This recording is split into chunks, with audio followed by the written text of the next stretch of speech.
welcome to the Sacred Rainbow Warrior. Thank you for being with me. Today I'm talking about Hieros Gamos, the twin flame, divine union, romantic union, whatever people call it these days. Um, can it can it happen without your opposite sex, without your twin flame? So I'm going to be discussing that and what the markers are for that kind of relationship if you need someone else. The hijacking of the twin flame template, Kundalini without a partner, the difference in the journey, and we'll discuss further as well about how to live in divine union. So this video is inspired by someone who left a comment because I see this question asked quite a lot, especially from women. Can Hieros Gamos, can divine union happen without a twin flame? The short answer is no.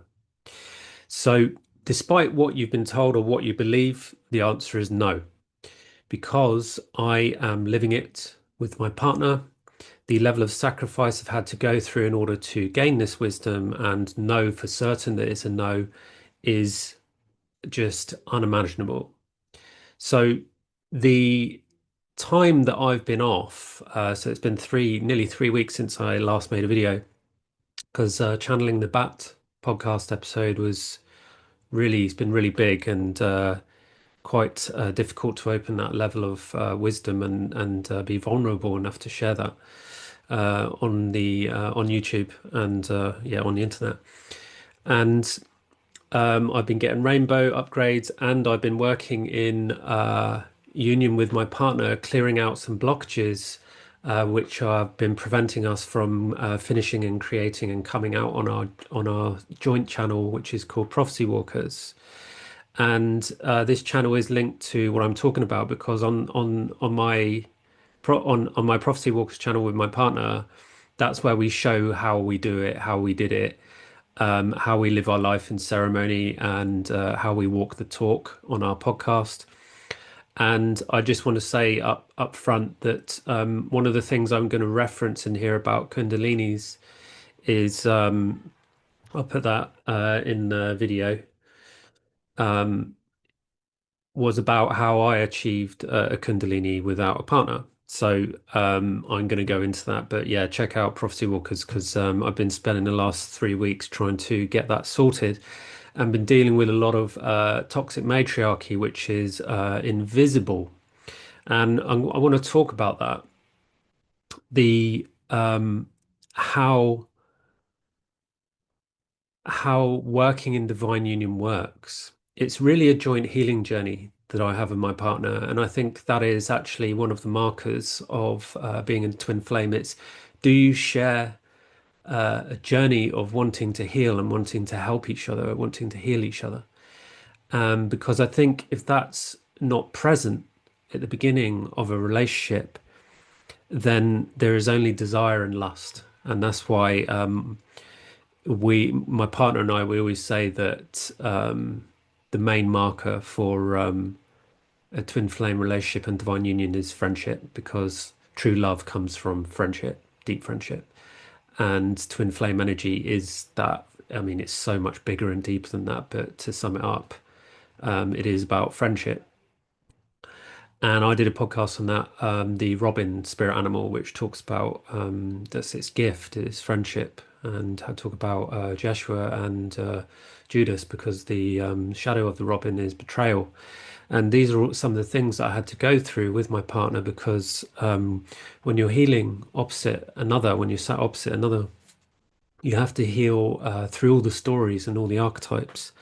And it's absolutely enormous. It's enormous. And when I mean all the archetypes, I don't just mean the Jung archetypes.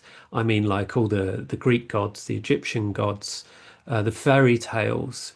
All of these stories are part of the twin flame journey because they are shamanic stories which have medicine in them, have coding in them for ascension. This is all the kind of thing I work with privately or with my clients. So get in touch if you want to work through the ascension, and especially in this divine union stuff. How do you meet your partner? And the women are awakening first. So I'm like this bridge between the awakening feminine and the masculine rising, because there's a huge gap in power between the two. And because I did this with a very powerful woman, my partner Hazel was able to accelerate and quantum leap. And through my own sacrifice and devotion as well, I've learned a hell of a lot about who I truly am. And eventually that will be shown, who I truly am. And it's remarkable the amount of it's remarkable the amount of clues I've left on my podcast, but nobody seems to have twigged that yet.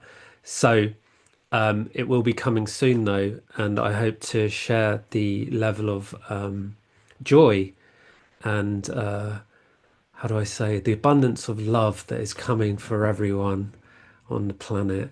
So I'm just going to stick to some of the notes that I've written to help guide me so that I stay on target for what I'm trying to deliver here, because it's easy for me to just get lost in the joy of telling my story about my partner because it's so beautiful. But that is also great to talk about, so I'll talk about that as well. So I've spoken about prophecy walkers. Why can't, so I'm saying, can Hieros Gamos happen? Can divine union happen without a twin flame? No. So it's not just through experience and or thought or opinion or judgment. It's actually makes absolute perfect sense. And there's so many different ways I can communicate this to you. One is the gift comes from the feminine. Um, and the masculine, but the feminine has this specific gift which is very sacred, and you'll discover that on your journey. We discovered that through the journey of Joshua and Mary, so healing those stories. So I had to heal the pain that Joshua went through, and Hazel had to heal the pain that Mary went through, and there was betrayals between them. We had to heal that. These are some of the stories and the archetypes that we've had to heal. And so the coding is delivered to each uh, person, so the masculine and feminine, but there is a part that is held in the twin flame. You're twins for a reason. And that twin flame energy holds the missing coding that you need in order to come into divine union within yourself and with your partner. There's a two prong thing going on here. There is a level of wholeness you can attain without a partner, but you still need to mirror other people, and there's only so far you can attain when you're not in true love the opposite sex. That's another thing. It can't be done in same-sex relationships. There's only so far you'll be able to get there because same-sex relationships are based on parental wounding.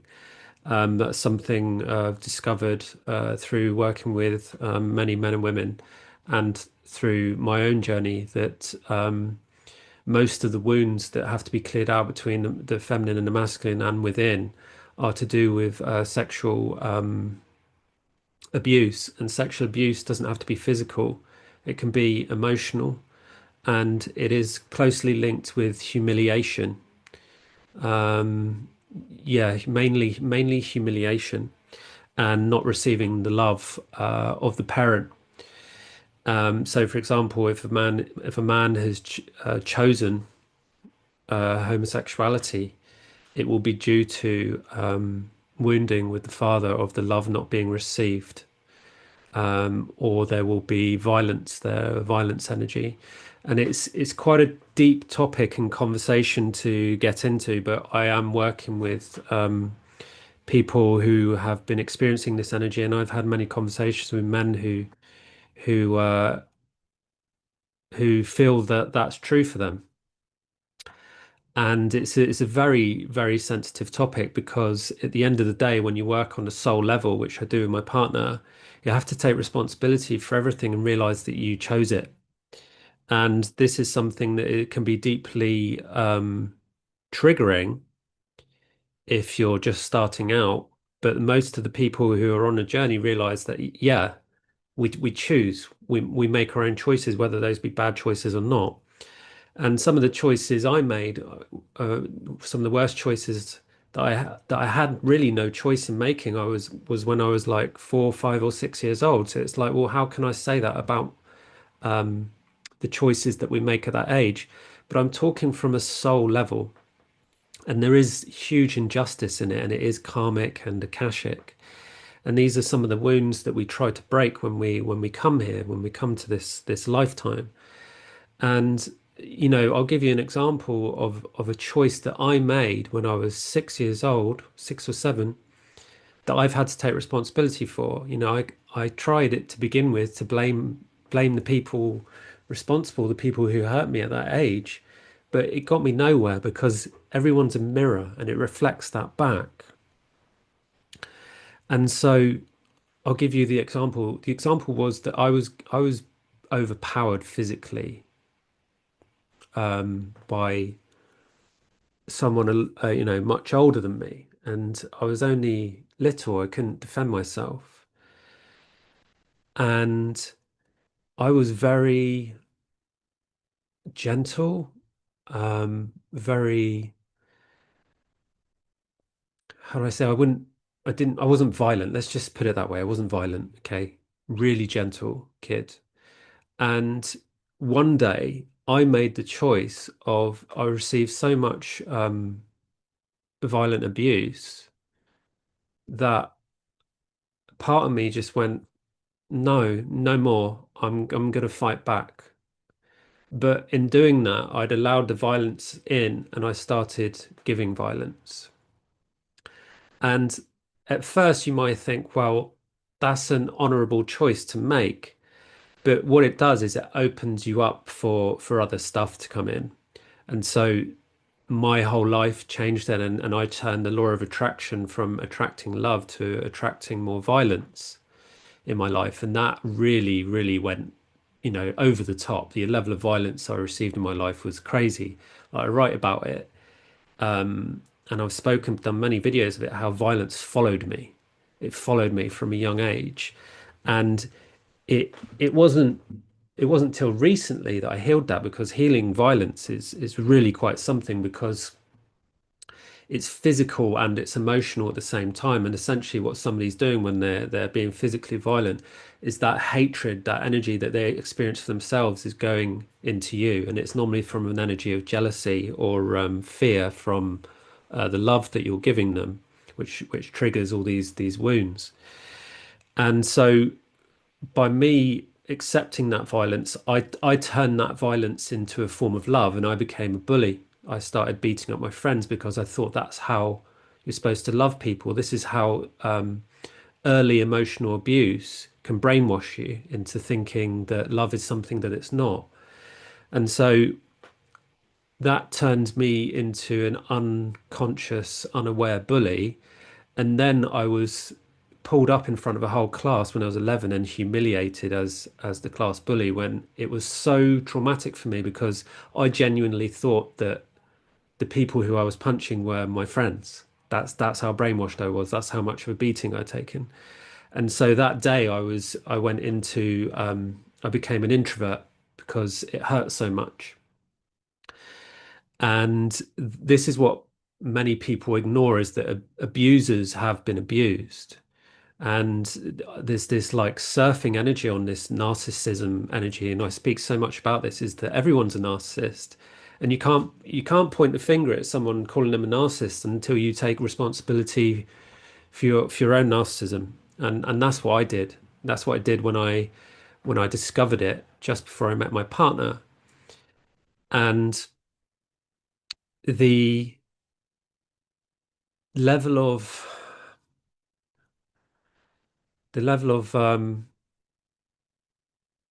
dedication, devotion, and sacrifice I went through in order to take responsibility for that was really painful.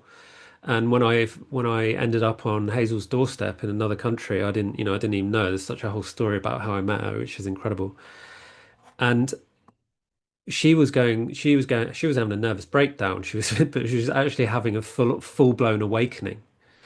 We just didn't realize it. She didn't realize it.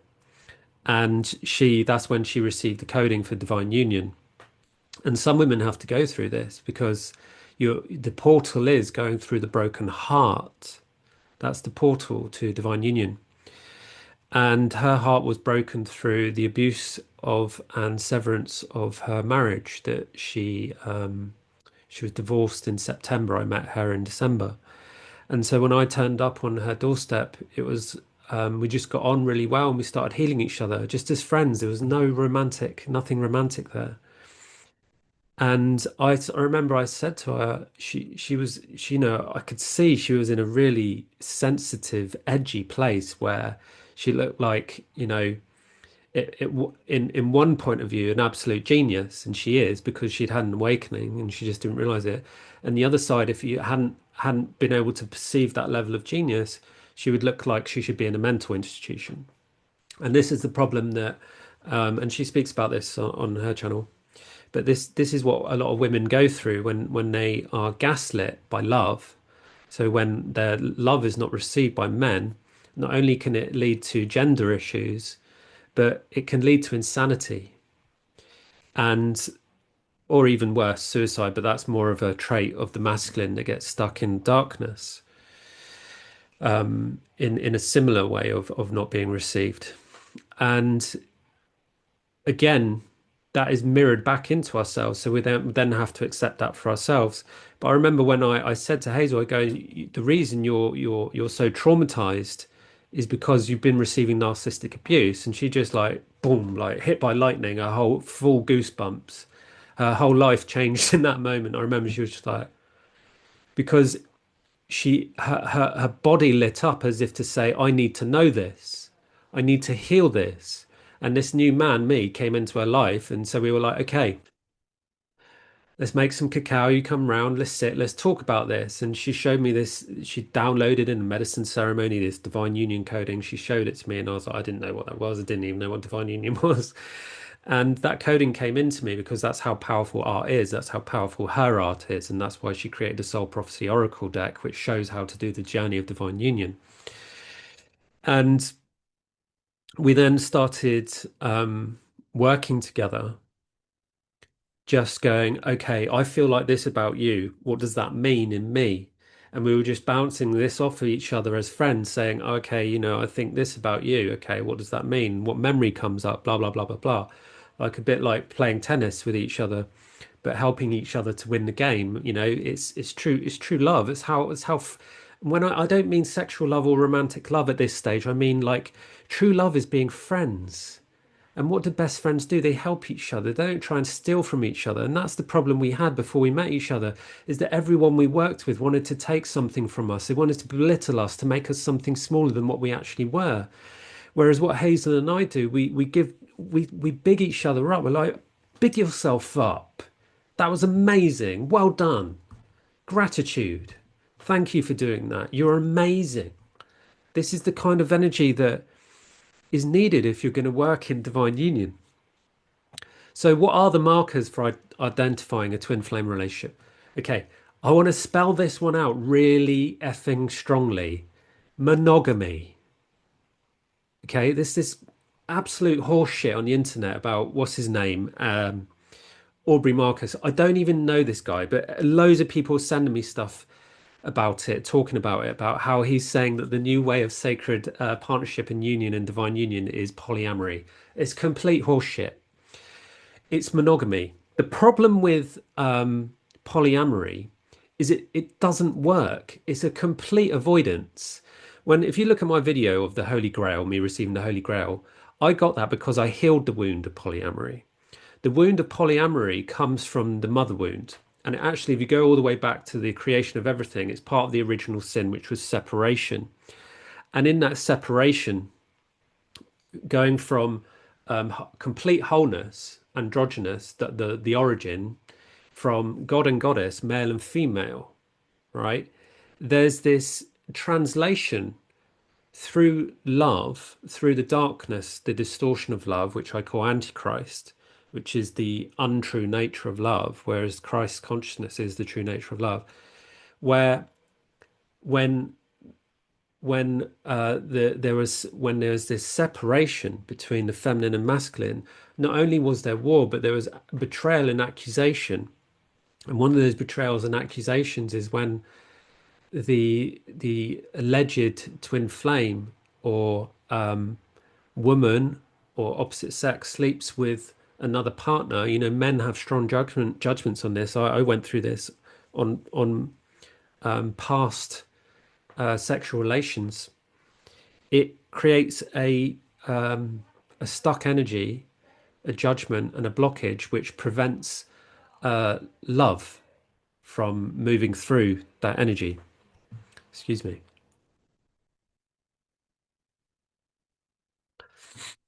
And there's so much to do with polyamory that is linked to the mother wound, and that's what that video I'm talking about, me receiving the Holy Grail, was about. I healed the mother wound, right?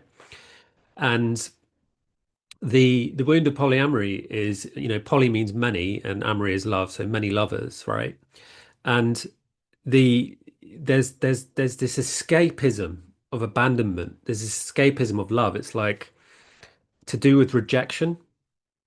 So Um, it's also a distortion of tribe and a distortion of oneness as well, where in oneness, because we are love and we are linked to everyone, that can be distorted as making love with everyone, but it's about being love, being in love. It's not sexual. And there's all these not judgments, sorry, distortions on our own sexuality. And I spoke about this at the beginning about the humiliation and the gender issues, the sexuality issues that creates, the distortions that contort the truth. And you can only find this level of truth when you are in divine union because you ascend through the dimensions and you get clearer and clearer and clearer until you get the absolute divine truth, the godlike truth. And you can only do this together. Like I say, you have to lift each other up, and the masculine has to go through the feminine waters first. I've done a video on this. It's incredible, dancing with water. Whereas most men go through fire, and it just empowers those distortions in them because they haven't been purified through the feminine waters, and that translates as the sharing and the purification of the emotions, the sharing of the voice. I've done so many videos on this. It's so profound. You can't, a man can't purify for the fire. He has to go through the water first so that he's strong enough to be able to hold the feminine so that she can then clear out the toxic matriarchy, which I can tell you is no joke. It's no joke. It's no joke. And so then the feminine has to go through her trial of fire. And it's very difficult, and you have to guide each other, and it is dangerous. And we are here for that guidance. I am here for that guidance. But that's really advanced. That's really that's much further on when you're on your journey together. So we're talking about the markers, right? I got kind of lost in the idea of polyamory that's floating around at the moment. It's when I'm just going to use it as polyamory as an example of a man being a man, right? First of all, there's this lustful attraction and desire to having multiple women, but there's this lack of divine, how do I say, commitment to one. And there's this, it's very deep and difficult to ascertain in words because it comes through vibration, but it's a love that is so big that at first you most likely you won't be able to feel it. You'll just feel like a brother or a sister or a friend, which is what happened my partner and I. And our love's been so big that we've had to integrate it by taking the healing journey. And when you take the healing journey, you start to heal all those wounds of polyamory, which is really difficult, really difficult, especially if you're a sensitive man or a sensitive woman. And really, we are all deeply sensitive and we do feel what's going on, and we cover up that sensitivity with density and attachments, and we like consumerism or stuff like that. And there's a healthy side to all of that, like going, exercise and stuff like that. And so I'm going to stay on track. So another marker for twin flame relationship is the deep friendship and its acceptance of each other, like I just said, but also honesty, deep honesty, being deeply honest. It's like telling that person how you feel. Like when you go from friendship to in a relationship, of course there's that buzz, That like, oh my God, we fancy each other. Oh, wow. And that's really sacred. And if I could give you one piece of advice, really deeply from my heart, don't rush into um, making love. Don't rush into that. Really, really enjoy every moment you have together. Really take a lot of photographs, and you will look back and you will thank me. It almost brings me to tears.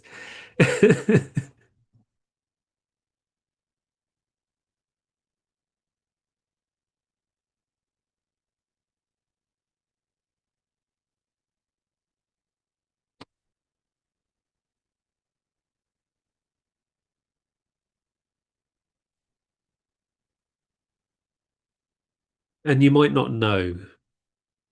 You might not know, and you might deny it like I did, that you're in love. So deep honesty. Another one is ownership and responsibility for your own healing. You are healing each other and you have to take responsibility for it. And if you're treating her or him dishonorably and you know that you're doing that, you need to speak up about it. And the best way to do that is to sit down opposite each other and say, this is personal, but it's not personal. It's from my ego, and have a cup of cacao. That's what cacao's for. And you forgive each other and you don't take it personally and you don't humiliate each other, shout at each other, or judge each other. You just hold each other and you go, thank you for sharing. Thank you for clearing that. And you'll notice a relief immediately. And when you get used to doing one, you can do two. And when you do two, you can do three, and so on. And Hazel and I, we did that every day for at least, and this is no exaggeration, even when I had a job, we did it for at least 8 hours a day for 1,000 days straight. Sometimes we spoke for 12 to 16 hours because we were just so passionate and devoted to just clearing everything out of us as soon as possible. And we did that as friends, not even knowing that we were going to be partners. And she's got a fantastic story about that, how she knew it was me before I did through a medicine journey. Anyway, non-judgment, that's another one that's linked to humiliation. Judgment is can be used to help clear what's going on between yourselves. So if I have a judgment that she's fat, I mirror that back to myself. Why do I think she's fat? And fat is linked to protection. So I had a conversation with a friend about this, is women tend to inflate themselves in order to protect the gift, which is, really can be translated as innocence and the heart. And what men do instead of getting fat, which is also another, men can get fat too, but what's more common is that a man will close his heart. And it's like putting a shield over the heart, which is exactly the same. It's exactly the same. And so you'll find that, I know it sounds ridiculous, but you'll find that the less a woman looks after herself, like if she is morbidly obese or tries to make herself ugly or whatever, you'll find, and I know how this sounds, but it's true, you'll find that that woman is extremely powerful and extremely beautiful within, but they are so deeply wounded that they're hiding it. And it's really tragic, actually. It's tragic, but I've learned to laugh through tragedy because what's waiting inside of that woman is magical. And so never judge a book by its cover.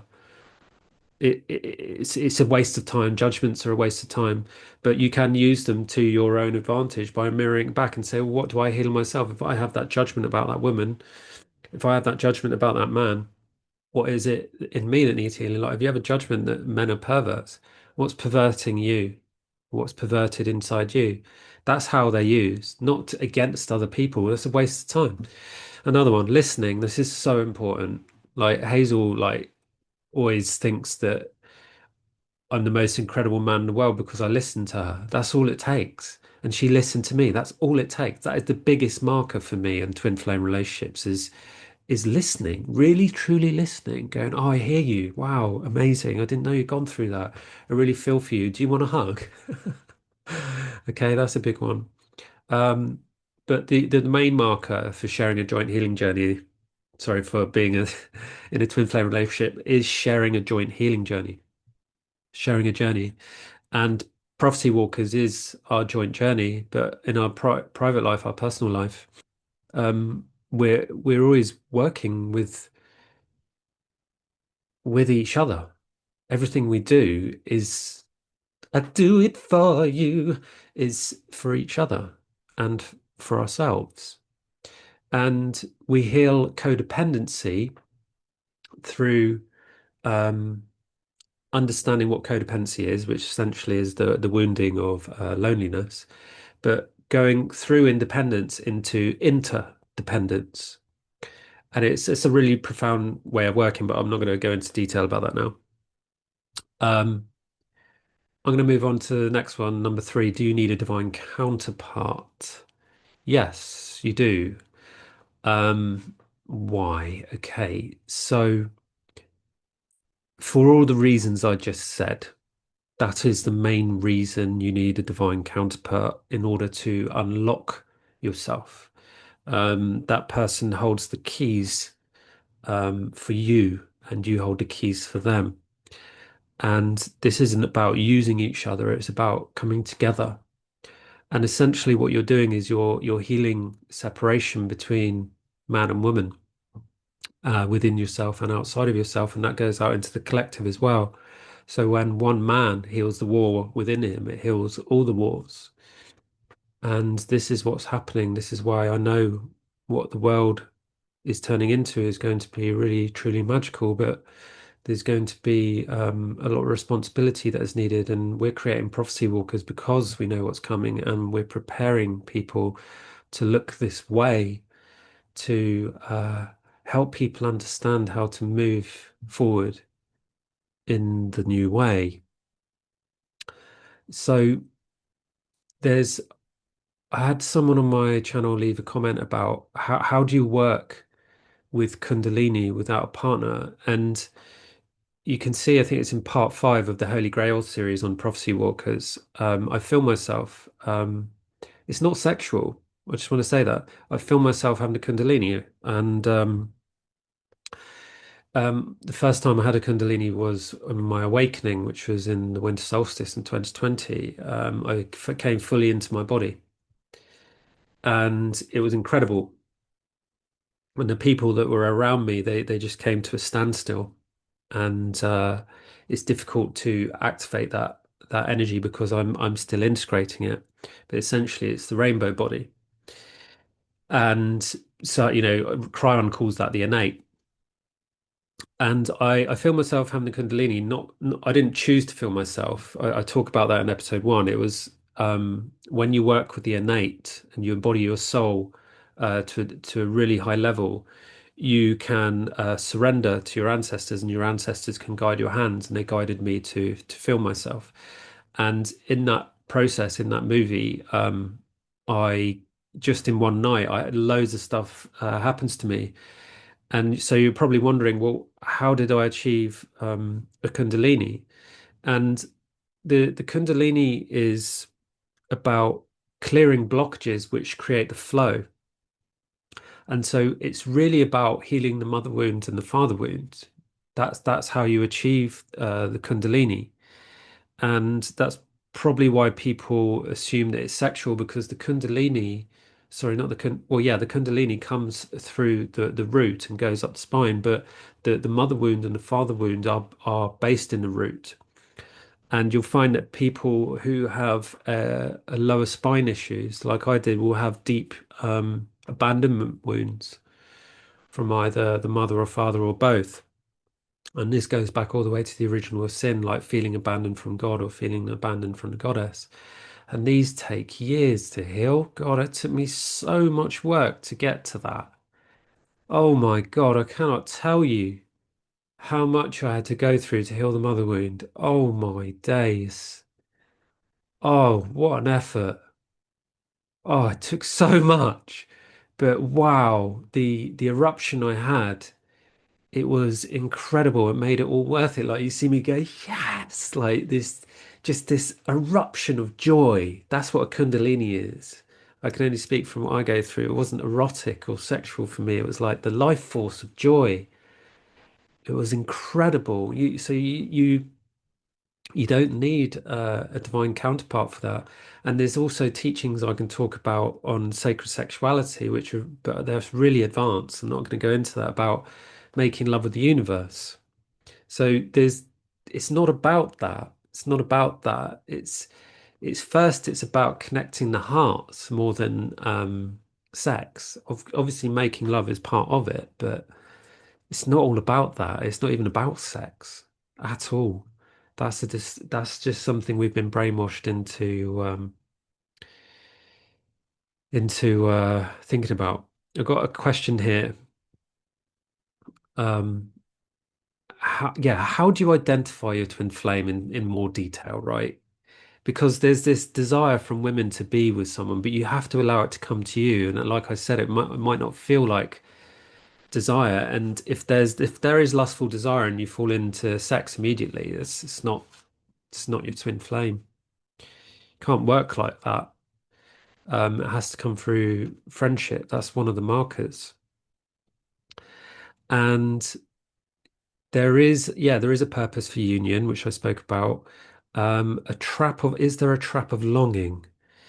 Let me think about this. So, longing. No, there wasn't longing for me. That's what I mean. When it comes through friendship, there wasn't longing for her either. She was just frustrated that she had to continue working with men after what she'd been betrayed, but the universe told her to. So yeah, there's not a longing there, no. Um, Hijacking of the twin flame template.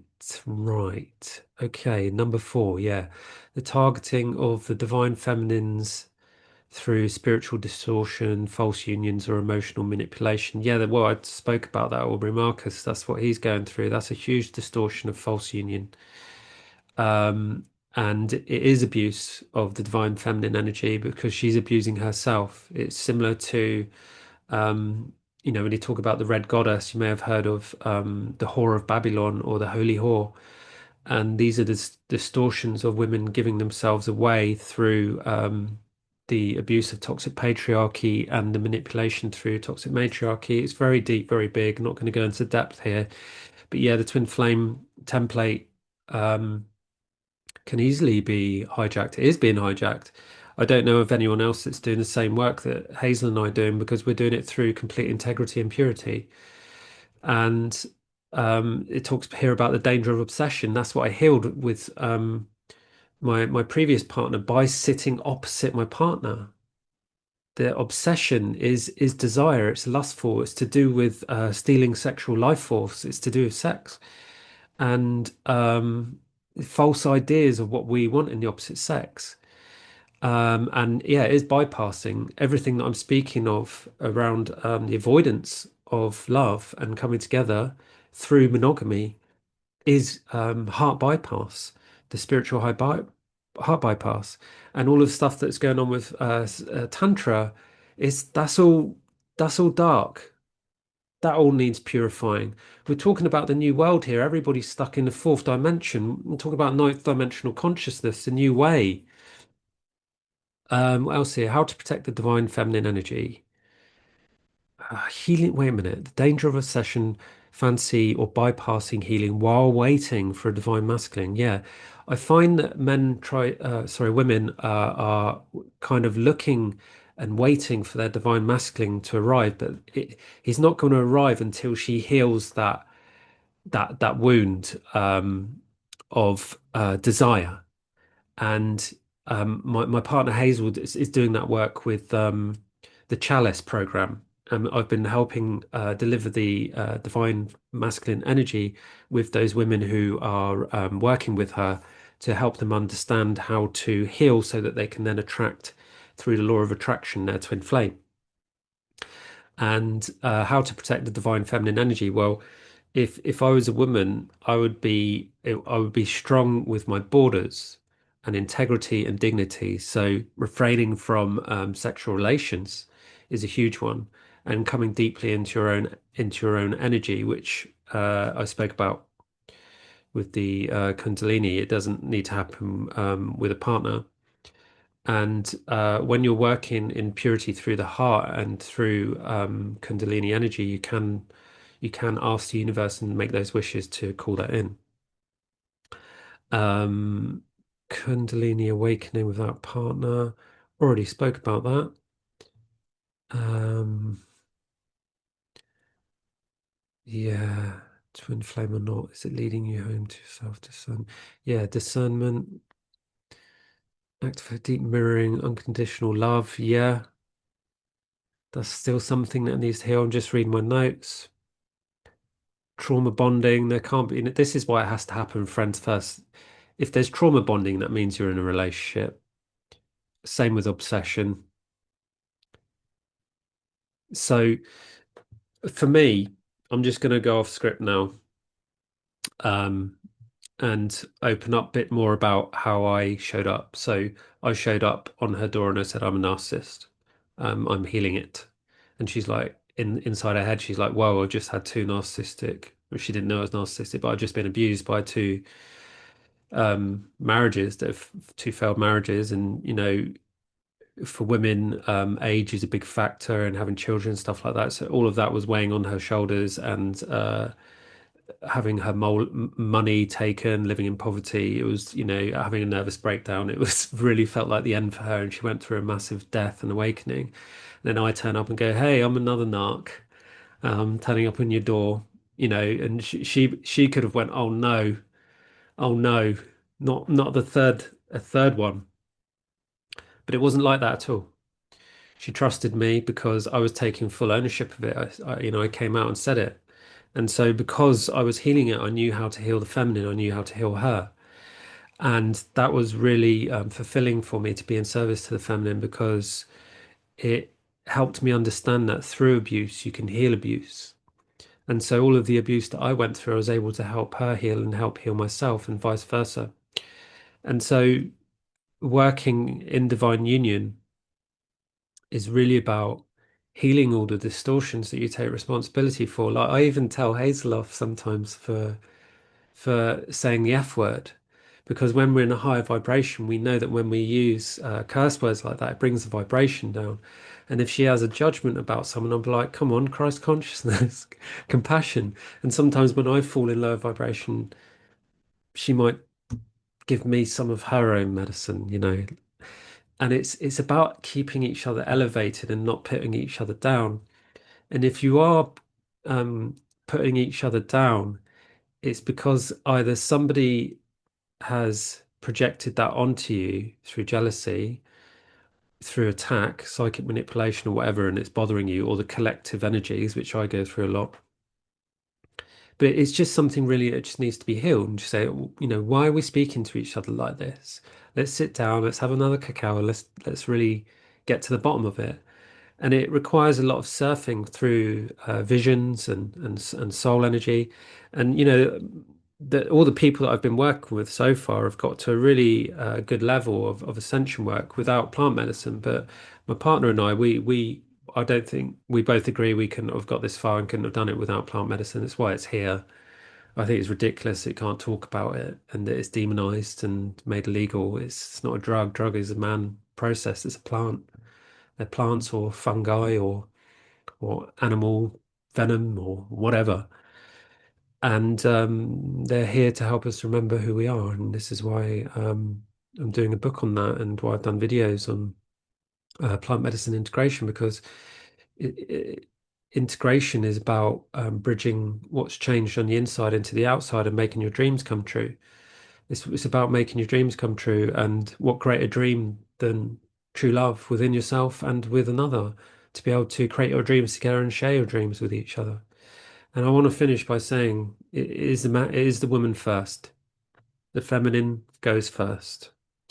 The man helps the feminine rise. This is what a true man does.